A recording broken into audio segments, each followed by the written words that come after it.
Allah is Ghafoor, Allah is Rahim, Allah is the one who loves the Muhsinin. He is our creator, He is our sustainer.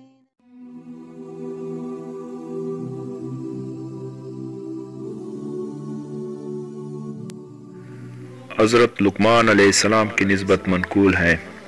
میقول فرماتے ہیں کہ لقمان علیہ السلام نوبی قوم کے ایک سیاہ رنگ غلام تھے اور اللہ تعالیٰ نے ان کو حکمت و دانش سے نواز دیا تھا۔ یہ بنی اسرائیل میں ایک شخص کے غلام تھے جس نے ان کو 3.5 مساق کے اوس خریدا تھا۔ یہ اس کی خدمت میں لگے رہتے تھے۔ یہ شخص چوسر کھیلتا تھا اور اس پر بازی لگایا کرتا تھا، اور اس کے دروازے کے قریب ایک نہر جاری تھی۔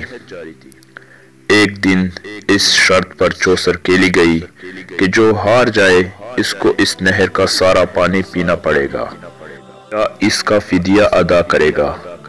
میقول کہتے ہیں کہ لقمان علیہ السلام کا آقا ہار گیا۔ اب جیتنے والے نے مطالبہ کیا تو سارا پانی پیے یا اپنا فدیہ ادا کرے۔ اس نے پوچھا کہ کیا فدیہ؟ کہا تیرے دونوں آنکھیں جن کو میں پھوڑوں گا، جو کچھ بھی تیرے ملک ہیں وہ سب فدیہ ہوگا۔ لقمان علیہ السلام کے آقا نے کہا مجھے آج کے دن کی مہلت دو۔ اس نے منظور کر لی۔ کہتے ہیں کہ وہ بہت غمگین تھا۔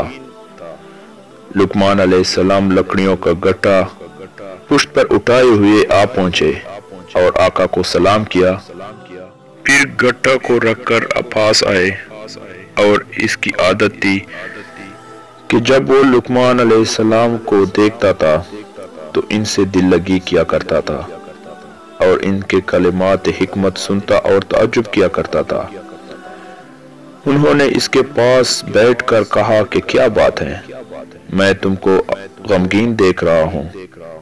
تو اس نے ان سے عرض کیا، پھر دوبارہ سوال کیا تو پھر بھی اس نے جواب سے گریز کیا۔ پھر انہوں نے تیسری مرتبہ پوچھا، اس دفعہ بھی وہ خاموش ہی رہا۔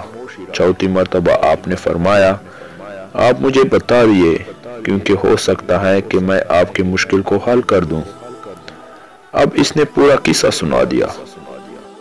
لقمان علیہ السلام نے کہا کہ غم نہ کیجیے، میرے پاس اس کا حل موجود ہے۔ اس نے کہا وہ کیا؟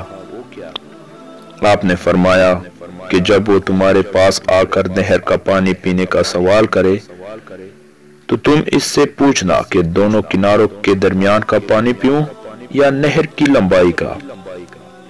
تو وہ تم سے یقیناً کہے گا کہ دونوں کناروں کے درمیان کا، تو تم اس سے کہنا کہ میں پانی پینے پر آمادہ ہوں، تو لمبائی سے پانی بہنے کو روکے رکھ جب تک میں دونوں کناروں کے درمیان کا پانی نہ پی لوں، اور یہ اس کی طاقت سے باہر ہیں کہ وہ پانی روکے رکھے۔ جب صبح ہوئی تو وہ شخص آیا اور اس نے کہا میری شرط پوری کر۔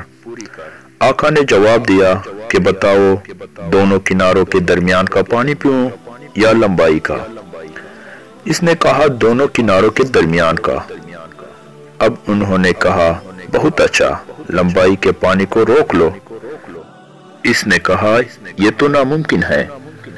اس طرح عدم اعفاء کی ذمہ داری اس پر جا پڑی اور یہ غالب آ گیا۔ میقول کہتے ہیں کہ اس نے لقمان علیہ السلام کو آزاد کر دیا۔